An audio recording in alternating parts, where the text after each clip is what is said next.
어느 나이가 지긋한 아버지가 자녀들과 대화를 합니다. 25년 전쯤에 네 엄마하고 내가 처음으로 성지순례를 마치고 돌아왔을 때였단다. 공항에서 네 엄마 친구가 유리창을 통해서 밖에서 기다리고 있는 사람들을 보면서 이렇게 소리치는 거 아니겠니? 와, 보세요. 우리 아이들이 모두 다 여기 와 있네요. 그 말을 하시던 아버지는 안경을 고쳐 쓰면서 이렇게 말씀하셨다. 얘들아, 부모로서 내가 천국에서 꼭 하고 싶은 말이 있다면 바로 그 말이란다.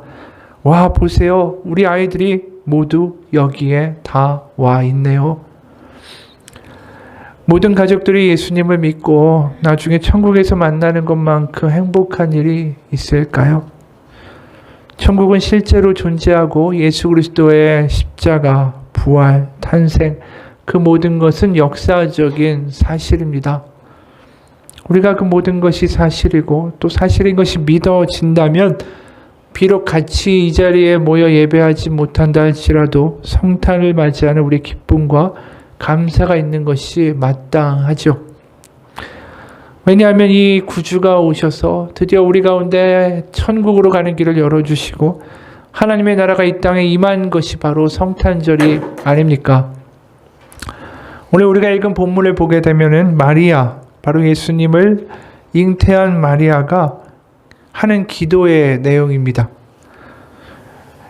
그녀는 세상의 모든 사람들이 메시아가 오실 거다, 또 어떤 모습으로 오실 거다 전혀 기대하지 못하고 있을 때에 믿음으로 하나님의 역사를 그대로 받아들인 여성이죠. 누가복음 1장을 보게 되면은 거기에 천사가 예수님의 수태를 알려주는 장면이 나옵니다.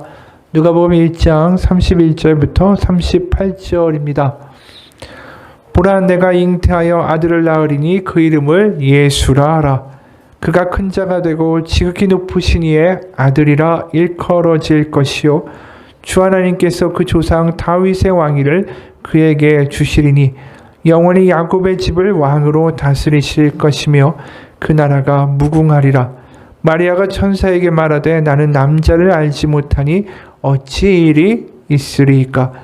천사가 대답하여 이르되 성령이 내게 임하시고 지극히 높으신 이의 능력이 너를 덮으시리니 이러므로 나실 바 거룩한 이는 하나님의 아들이라 일컬어지리라. 38절에 마리아가 이르되 주의 여종이오니 말씀대로 내게 이루어지이다 하매 천사가 떠나가니라.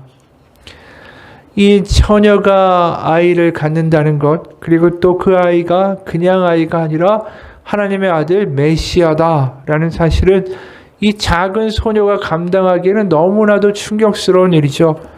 그리고 세상을 뒤집는 한 소녀가 받아들이기에는 너무나도 큰 스케일의 이야기입니다. 그렇게 놀랍고도 엄청난 이야기를 천사가, 어떻게 보면 무서운 이야기를 천사가 들려줄 때 이 소녀가 너무나도 용감하게 대답하죠. 네, 주님의 말씀이 내게 이루어지리이다. 사실 우리가 생각해 보면 아무리 천사가 나타나고 그것을 직접 알려준다 할지라도 이 마리아의 상황을 보게 되면 이렇게 네라고 예스라고 대답하기가 절대로 쉬운 일이 아닙니다.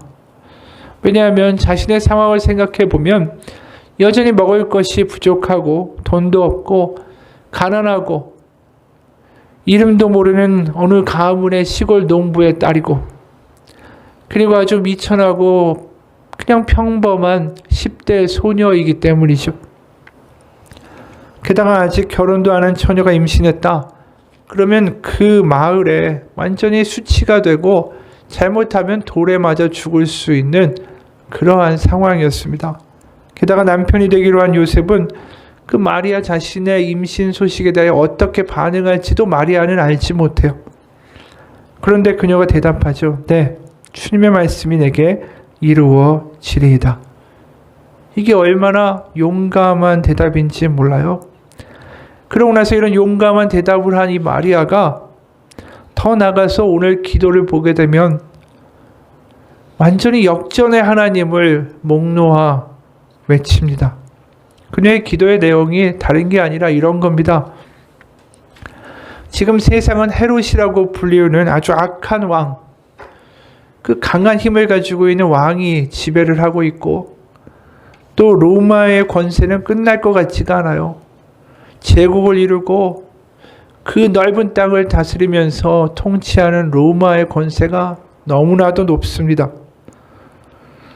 그래서 눈앞에 보면 불의하고 너무나도 강력한 악한 세력들이 승리하는 것 같은 세상이고, 또 배척되고 소외되고 눌린 사람들에게는 영원히 소망조차 없을 것 같은 세상이고, 강자에게 완전히 철저하게 기울어진 운동장과 같은 그런 세상, 바로 그 세상에 대하여 마리아가 외치는 거죠. 기도의 내용은 다른 게 아닙니다. 당신들의 세상은 절대로 영원하지 않다라는 거예요. 하나님과 천사에게는 네라고 예스라고 용감하게 이야기하던 이 마리아가 이번엔 세상에 대하여 외치는 거예요. 노, 아니다 라고. 결코 불의와 악이 승리하는 것으로 결말로 끝나지 아니한다. 당신들은 절대로 영원하지 아니할 것이다. 아니다라고 외치고 있는 거죠. 왜냐하면 하나님이 낮은 이들을 고치시고 포로된 자들을 자유케 하시고 가난한 이들을 먹이시고 고아와 과부와 나그네 같이 그렇게 눌린 자 무시당한 이를 회복케 하시고 신원케 하시는 역사가 반드시 있을 것이다. 이 말입니다. 이 마리아의 기도가 굉장히 엄청난 기도죠. 10대 소녀가 하기에는 정말 대단한 기도인데 이 기도가 그냥 나온 게 아니에요. 바로 마리아는 하나님이 어떠한 분이신지를 분명히 아는 그 믿음의 선상에 있었습니다. 우리가 구약을 보게 되면 그 애굽의 노예였고 종이었고 별 볼 일 없는 그 이스라엘 민족을 이끄셔서 하나님이 하나님의 백성으로 삼으시고 출애굽을 시키시죠. 그때 모세와 그의 누이 미리암이 이 노예로부터 종살이로부터 애굽이라는 강대국으로부터 구원해 주신 하나님을 찬양하는 노래가 있어요. 출애굽기 15장입니다. 출애굽기 15장 1절부터 6절을 보게 되면 이때 모세와 이스라엘 자손이 이 노래로 여호와께 노래하니 일렀을 내가 여호와를 찬송하리니 그는 높고 영화로우심이요 말과 그 탄자를 바다에 던지셨음이로다. 4절에 그가 바로의 병거와 그의 군대를 바다에 던지시니 최고의 지휘관들이 홍해에 잠겼고 깊은 물이 그들을 덮으니 그들이 돌처럼 깊음 속에 가라앉았도다. 여호와여 주의 오른손이 권능으로 영광을 나타내시나이다. 여호와여 주의 오른손이 원수를 부수시나이다. 그 당시에 애굽이 얼마나 초강대국이었습니까? 그 강력한 파라오, 그 애굽의 전차 부대를 박살내신 하나님, 정말 아무것도 없고 무기 하나 없고 대적할 힘조차 없는 비천한 노예들의 편이 되어주신 하나님, 바로 그 마리아의 조상들은 그런 역전의 하나님을 찬양했던 거예요. 또 사무엘상을 보게 되면 거기에는 아이를 낳지 못하고 무시와 괄시를 받는 한 여인이 등장해요. 이름은 한나입니다. 그 당시에 대를 이을 수 없죠. 아들이나 자식이 없다면. 그러다 보니까 무시당하고 그러다 보니까 맨날 우는 게 일이었어요. 사무엘상 1장 7절과 8절을 보면 이런 기록이 나옵니다. 매년 한나가 여호와의 집에 올라갈 때마다 남편이 그같이 하매 분인나가 그를 격분시키므로 그가 울고 먹지 아니하니. 분인나는 바로 남편의 또 다른 아내입니다. 그에게는 자식이 있었고 한나는 자식이 없었어요. 그러니까 구박을 하고 화나게 하고 그러니까 우는 게 삶의 양식이 되었다라는 거죠. 그래서 8절에 그의 남편 엘가나가 그에게 이르되 한나여 어찌하여 울며 어찌하여 먹지 아니하며 어찌하여 그대의 마음이 슬프냐. 내가 그대에게 10아들보다 낫지 아니하냐 하니라. 이 남편의 위로가 사실 와닿지 않아요. 동네 사람들 주변 사람들이 보는 눈이 어떻겠어요. 근데 그녀의 기도를 하나님이 들어주셨고 사무엘이라는 아들을 낳게 되죠. 그러고 나서 이 한나가 하나님 앞에 나아가는 기도가 있습니다. 사무엘상 2장 4절에서 8절이요.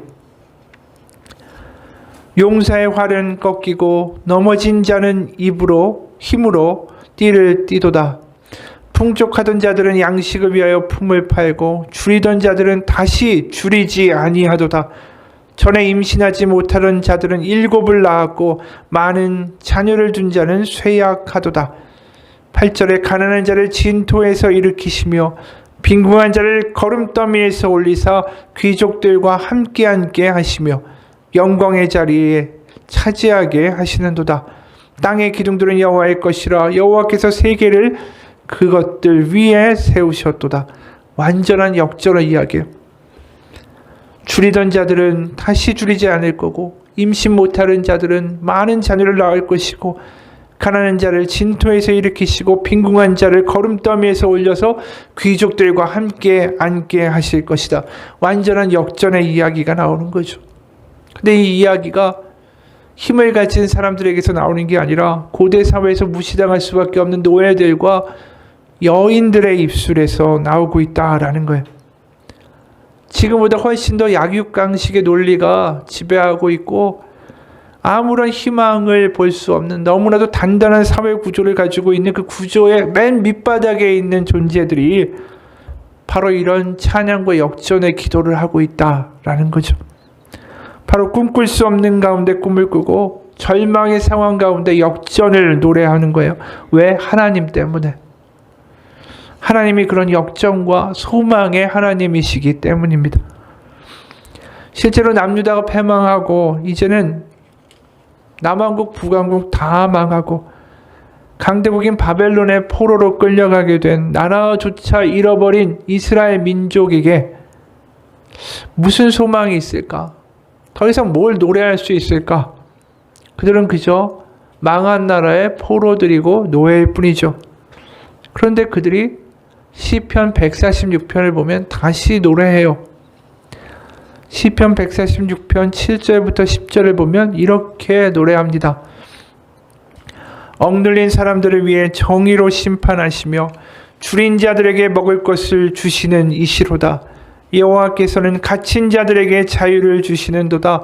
여호와께서 맹인들의 눈을 여시며 여호와께서 비굴한 자들을 일으키시며 여호와께서 의인들을 사랑하시며 여호와께서 나그네들을 보호하시며 고아와 과부를 붙드시고 악인들의 길은 굽게 하시는도다. 시온아 여호와는 영원히 다스리시고 내 하나님은 대대로 통치하시리로다. 할렐루야. 대대로 통치하시는 하나님이 비굴한 자를 일으키시고 나그네를 보호하시고 고아와 과부를 붙드시고 악인들은 심판하시리로다. 역전의 하나님을 노래하는 거죠. 이런 조상들의 믿음의 동일한 선상 가운데 이 10대 소녀 마리아의 기도가 있는 거예요. 그리고 누가복음에서 보게 되면 마리아뿐이 아니라 예수님의 탄생을 예비하고 기다리는 모든 이들이 이런 초라한 이들이었음을 우리가 보게 돼요. 사가랴, 그는 늙은 제사장에 불과하고 아내 엘리사벳은 늙도록 아기를 갖지 못한 그런 여인이에요. 그리고 마리아는 결혼도 하지 않았는데 아기를 가졌고 예수님의 탄생 소식을 듣게 된 것도 가난하고 무시받는 목동들이었어요. 우리가 흔히 좋아하는 현대 영화의 막 어벤져스 같은 영웅들이 아닙니다. 그냥 누구나 관심조차 주지 않고 눈길조차도 잘 주지 않는 구석에 있는 사람들이었습니다. 사실 예수님조차도 그런 모습으로 오셨죠. 하나님의 아들이 태어나시지만 바로 하나님의 아들 예수 그리스도는 왕의 자식이나 위대한 가문의 자손으로 오신 게 아니에요. 그 탄생부터가 세상의 기대와 세상의 예상을 뒤엎는 그런 방식이었죠. 그렇기 때문에 세상은 알아보지 못합니다. 아니 거부하죠. 무슨 목수의 아들이 메시아가 될 수 있느냐? 나사렛 촌동네에서 무슨 선한 것이 나겠는가? 세상은 그 초라한 구유에 태어나신 한 아기가 이제 이룰 세상을 보지 못해요. 어둠 속에 빛이 왔지만 보지 못합니다. 왜냐하면 예수님, 바로 그분 자체가 역전의 하나님이기 때문에 그래요. 바로 십자가에 죽으시고 다시 부활하신 놀라운 역전의 이야기가 예수님 안에 숨겨져 있죠. 초라한 구유에 태어나셨지만 결국 하늘에 오르사 하나님 보좌 우편에 앉으신 하나님의 아들로 판명나는 역전의 이야기, 바로 그 역전의 이야기가 바로 하나님에 의해서 이 땅 가운데 시작된 것, 그게 성탄절이에요. 바로 이 성탄절 대림절을 지나면서 우리가 이런 역전의 노래에 대하여 다시 한번 부를 수 있는 소망을 갖기 원합니다. 세상 흑암일지라도 우리는 이 노래를 부를 수 있어요. 왜? 하나님 살아계시니까. 역전의 하나님이 살아계시기 때문에. 내 힘으로 만든 꿈과 소망과 계획은 무너질지라도 하나님의 소망은 절대로 무너지지 않습니다. 왜냐하면 연약한 자, 버려진 자, 쓰러진 자, 낭망한 자를 다시 일으키시고 포기하시지 않는 하나님이시기 때문이에요. 우리가 그분을 포기하지 않는다면 반드시 역전의 하나님을 만나게 되어 있습니다. 오늘 마리아의 기도를 봅시다. 51절부터 53절이에요. 그의 팔로 힘을 보이사 마음의 생각이 교만한 자들을 흩으셨고 권세 있는 자를 그 위에서 내리치셨으며 비천한 자를 높이셨고 줄이는 자를 좋은 것으로 배불리셨으며 부자는 빈손으로 보내셨도다. 대단한 이야기죠. 실제로 예수 그리스도의 십자가 앞에 결국 다 무너져요. 모든 이들이 하나님 앞에 예수 그리스도의 십자가 앞에 죄인이라고 고백할 수밖에 없고 그 누구도 십자가 앞에 자신의 잘남을 이야기할 수 없습니다. 누구도 교만할 수 없고요. 누구도 나는 버림받았다라고 이야기할 수 없어요. 바로 그런 하나님을 만난 거, 역전 하나님을 경험하는 거, 다시 한번 소망을 바라보는 하나님, 소망을 바라보게 하시는 그 하나님을 만난 그것을 마리아가 뭐라고 부르냐면 복이다라고 이야기하는 거예요. 오늘 46절부터 48절 보면 이렇게 얘기해요. 마리아가 이르되 내 영혼이 주를 찬양하며 내 마음이 하나님 내 구주를 기뻐하였음은 그의 여종의 비천함을 돌보셨음이로다.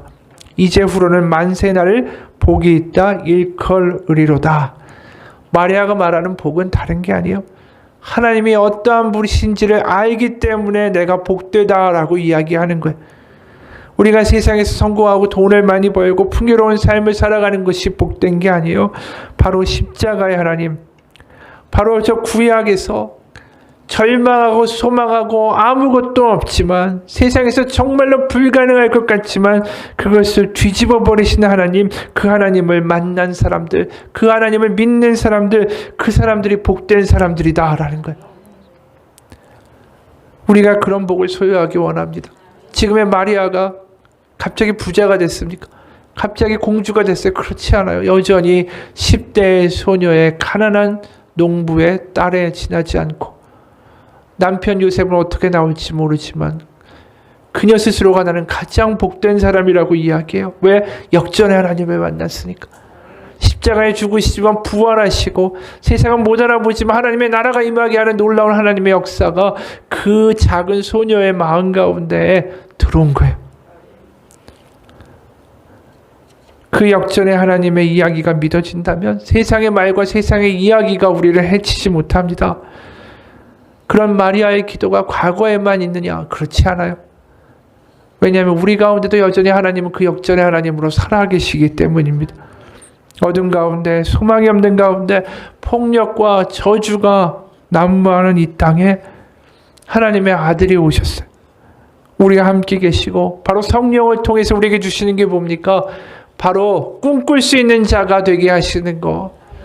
눈에 보이는 게 다가 아니다. 하나님의 나라가 있다라고 우리를 성령을 통해서 지금도 역전의 하나님을 바라볼 수 있게 하세요. 마리아와 같이 이런 역전의 하나님을 이야기하는 한 소녀의 이야기를 소개하고자 합니다.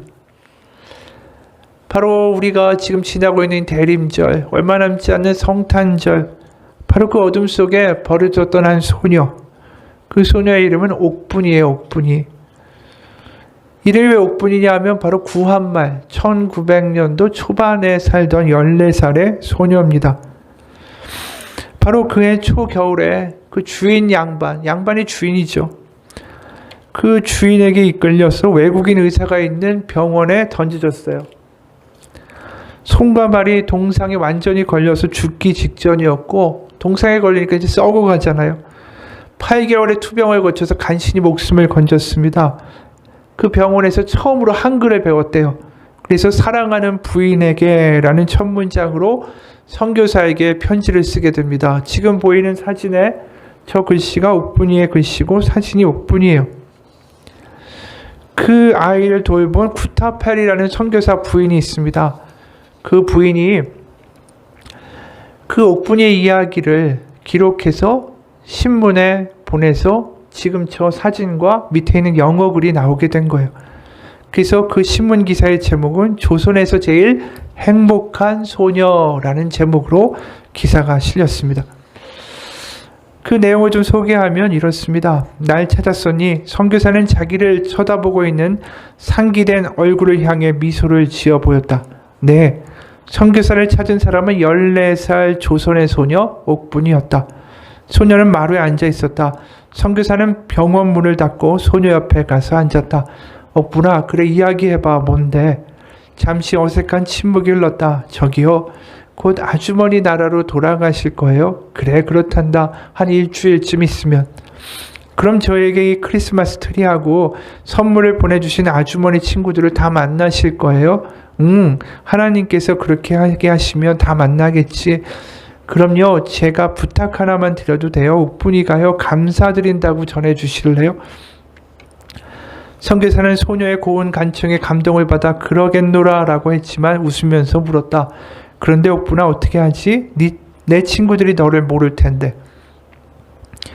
네가 누군지 내가 어떻게 소개하면 좋을까? 그러자 소녀가 제깍 대답했다. 옥분이 세상에서 제일 행복한 소녀라고요. 세상에서 제일 행복한 소녀라고? 선교사는 긴 한숨을 쉬었다. 아니야, 옥분아, 그건 좀 그렇다. 세상은 너무 커서 네가 거기서 제일 행복하지 않을 수도 있고 또 내 친구들도 그렇게 생각하지 않을지도 모르잖아. 소녀는 여전히 해맑은 얼굴로 뭐 그럼 조선에서 제일 행복한 소녀, 그게 좋겠어요. 오늘 제가 사는 이 나라에서는 저보다 더 행복한 사람은 없는 거예요. 소녀의 야무지게 담은 입술과 상기된 얼굴을 보며 선교사는 경탄을 감출 수가 없었다. 만일 우리 주 하나님께서 이 순간 이 자리에 함께 계셨다면 뭐라고 말씀하셨을까? 내가 온 이스라엘에서 이보다 더 큰 마음을 만나보지 못했노라고 하시지 않았을까? 선교사의 눈앞에는 짧지만 아주 험난한 소녀의 삶이 굴곡처럼 주마등처럼 그렇게 지나갔다. 옥분이는 찢어지게 가난한 가정에서 태어났다. 태어나자마자 배고픔과 추위는 언제나 따라다니는 친구였다. 훗날 부잣집의 몸종으로 팔려갔다. 그 대신에 소녀의 부모는 음식을 받아 허기진 소녀의 동생들의 배를 채울 수 있었다. 허기와 추위라는 친구 외에 또 다른 친구들이 생겼다. 고된 노동과 구타였다. 혹독하게도 추운 어느 날 두 손과 한쪽 발에 동상이 걸렸다. 동상의 고통이 그 무거운 삶의 무게에 더하여졌다. 몇 달 후에 더 이상 일을 할 수 없게 되자 주인은 그녀를 서양 의사에게 데려와서 저 서양 의사가 널 낳게 해줄 테니까 이용 가치가 있는 사람이 되라는 말을 남기고 가버렸다. 작은 병원에 도착한 소녀는 서양 여자들을 보고 겁이 났다. 하지만 너무나도 아프고 고나여 신경 쓸 기력도 없이 소녀는 눈처럼 하얀 이불에 덮여 잠이 들어 버렸다. 다음날 눈을 뜨고 소녀는 마음의 평안함을 느꼈다. 음식과 따뜻함, 부드러운 말씨, 그래하며 받아주는 태도, 상냥한 의사와 간호사들이 건네는 미소, 소녀는 자기 주인이 언제 자기를 찾아올 건지 궁금해졌다. 사람들은 이렇게 말했다. 이곳에서 회복할 때까지 주인은 아주 오래 너를 찾지 않을 거라고. 소녀가 마취에 잠에서 깨어났을 때 의사 선생님과 간호원이 이렇게 말했다. 옥분아, 이제 훨씬 좋아질 거야. 우리가 동상 걸린 네 손과 발을 고쳤어. 그리고 소녀는 오히려 잘린 팔과 다리를 소독할 때마다 입술을 꼭 다문 채 끙끙 신음만 하며 치료를 잘도 참아냈다. 9월의 어느 날 햇볕을 받으며 앉아있는 옥분이는 훨씬 건강해 보였다. 소녀는 작게 명랑한 목소리로 흥얼대며 손이 없는 두 팔과 발이 없는 한쪽 다리를 들어 보였다. 아주머니 보세요. 아주머니가 가시고 나서 의사 선생님이 내 아픔을 다 잘라내 주셨어요. 소녀는 그녀에게 더 이상 소독 치료를 이제 받지 않는다 라고 말해주었다. 그리고 3개월이 지난 지금은 1906년 12월 24일이다. 크리스마스 이브 서울 감리고 성공회 교회에 외국인 여성 선교사회가 있는 작은 병원, 모두들 크리스마스 준비가 한창이었다. 주변에 선물들이 가지런히 진열되어 있는 자그마한 크리스마스 트리가 한쪽 구석에서 희미하게 빛나고 있었다. 선교사는 자신의 눈을 뚫어지게 바라보고 있는 한 눈동자를 보았다. 소녀에게 다가가 웃으면서 미안하듯이 말을 건넸다. 옥분아, 네가 전에 말한 거 생각해 봤는데 그래, 내 친구들에게 조선에서 제일로 행복한 소녀가 감사하다고 그런다고 내가 전할게. 그런데 말이야, 네가 왜 제일 행복한지 말해주면 내가 친구들에게 설명하는데 도움이 될 것 같은데. 잠시 옥분이가 눈썹을 찡그리며 곰곰이 생각하더니 환한 얼굴로 말했다. 좋아요, 쉬워요. 몇 가지 이유가 있는데요. 그거 잘 됐네. 내게 말해주겠니? 그럼 내가 하나 둘하고 세어볼게. 말해보렴. 제일 처음이 뭔데? 왜냐고요? 제가 제일 행복한 처음 이유는요, 아픈 고통이 다 떠나갔기 때문이에요. 둘, 맞아요. 한 번도 얻어맞은 적이 없어요. 여기 와서는. 셋, 선교사는 목에 뭔가가 걸리는 것 같았다. 또 여기 와서는요, 한 번도 배고픈 적이 없었어요. 넷, 선교사는 목이 메어와 눈물을 삼키며 말했다. 그리고 맞아요. 의사 선생님께서 제가 그 사람들에게 정말로 돌아가지 않아도 되고 여기서 오래오래 살아도 된다고 하셨어요. 순간 선교사는 생각했다. 시설도 남루하고 사람들로 득실거리고 불편하기만 한 이 병원이 이 한 영혼에게는 영원한 집이 되다니. 다섯, 그리고 이걸 까먹으면 안 돼요. 크리스마스 트리요. 그처럼 이쁜 것을 본 적이 없어요. 선교사는 7개의 금장식이 달려있는 크리스마스 트리를 바라보았다. 그것들은 다른 나무들을 자르고 짜투리로 남은 것이었다. 선교사는 미국에 있는 자기 여동생이 크리스마스에 저 나무 하나로 만족해야 한다면 뭐라고 불평할지 궁금해졌다. 자기 앞에 있는 소녀를 다시 바라보았다. 옥분이는 잠잠했다. 슬프지는 않은 것 같은데 눈은 눈물을 머금어 빛이 나고 있었다. 옥분아, 왜 그래? 다 말한 거야? 아니요, 하나 더 있어요. 제일 마지막으로요. 아줌마도 아시잖아요. 있잖아요. 사람들이 제가 예수님께 기도하면 예수님께서 제 죄를 걷어가 주신다고 했어요. 예수님이 두 손과 두 발 모두 있는 사람들에게 하신 것처럼요. 사람들이 그러는데요. 예수님이 저도 사랑하신대요. 두 손이 없고 발도 하나 없는 옥분이를 말이에요. 그래서 저는 기도드렸어요. 그랬더니 예수님이 정말로 그렇게 해주셨어요. 예수님께서 제 죄를 전부 걷어가 주셨어요. 예수님은 절 사랑하세요. 내 마음속에서 그걸 느껴요. 이게 다예요. 이제 아주머니 친구들에게 말하실 수 있죠. 아주머니, 저는 정말요, 조선에서 제일로 행복한 여자아이예요. 친구분들에게 꼭 말씀해 주세요. 옥분이가 감사드린다고요. 꼭요. 네. 선교사의 눈에 눈물이 고였다. 그리고는 메인 목소리로 간신히 말했다. 그래, 옥분아, 내가 가서 꼭 말할게. 하나님께서 널 축복하시기를 기도한다. 말할게. 가서 꼭 말할게. 문 밖에서 선교사는 숨을 내쉬었다. 눈에 맺혔던 눈물이 흘러 눈 내린 땅 위에 떨어졌다. 오 하나님, 건강 때문에 본국으로 돌아가야 한다면 제발 제가 사람들에게 조선에서 제일 행복한 이 소녀 이야기를 할 기회를 허락해 주소서. 하나님께서 선교사의 기도를 들어주셨고 그 이야기가 신문에 실리게 됐죠. 근데 그 신문에 실린 기사를 보고 많은 사람들이 감동해서 그 첫 번째 기사 말고 두 번째 기사가 실리게 돼요. 그 내용에는 옥분이의 병원 생활이 기록되어 있습니다. 옥분이는 사람들에게 자기가 어려서부터 겪은 고통과 역경에서 시작해서 이 작은 여성 해외 선교회 병원에서 경험한 사랑, 간호, 도움, 보호, 기쁨 등에 대한 이야기를 들려줍니다. 그 사람들은 거의 모두가 가난하고 천대받는 여성들입니다. 그런 가운데 어떤 사람이 말합니다. 참 웃기는 이야기네요. 기독교 의사라는 사람들이 소녀의 두 손과 발을 고쳐주고 이렇게 돌보아주고 또 가르쳐준 것이 모두 그들이 믿는 하나님 예수 그리스도 때문이라는 거예요. 그들의 종교에는 뭔가 조선에 있는 우리의 종교와는 다른 뭔가가 있는 거네요. 그래요, 맞아요. 난 말이에요. 저 의사들이 소녀의 손을 자를 때 쓴 칼을 가지고 저 소녀의 심장을 찔렀으면 성가신 일도 없고 돈도 절약했을 텐데 왜 그렇게 안 했나라고 생각하고 있었어요. 어쨌든 말도 안 되는 종교네요. 그런데 저 소녀가 말하는 것 좀 봐요. 눈에서 빛이 나잖아요. 볼따기는 둥글고 복스럽고 두 손은 모두 없는데, 한쪽 발도 없는데, 내가 볼 땐 여기서 두 손 두 발 다 있는 우리들 중에 어느 누구보다도 더 행복해 보여요. 이 종교가 제일인 것 같아요. 저 소녀가 뭐라고 말하는 거죠? 잘 들리지 않는데 누가 좀 말해봐요. 조용히 해요. 소녀가 말하고 있잖아요. 그런 가운데 행복한 소녀 옥분이가 낭랑한 목소리로 말하기 시작했습니다. 조선의 여성 여러분, 왜 그런지 궁금하시지요? 그 이유는 하나님이 당신을 사랑하시기 때문이랍니다. 이 하나님 예수 그리스도께서 이 세상에 오셔서 여러분을 위하여 자신의 생명을 드리신 것이랍니다. 여러분, 교회에 가셔서 무릎을 꿇고 하늘에 계신 아버지께 이 그리스도의 이름으로 기도를 드려보세요. 여러분이 저지른 더러운 죄 때문에 죄송하다라고 말해보세요. 마음속에 있는 모든 죄의 말이에요. 그리고 죄에 물든 마음이 바위처럼 무겁다고 말이에요. 그리고 하나님께 부탁하세요. 죄를 걷어가 달라고요. 그러면 하나님께서 그렇게 하실 겁니다.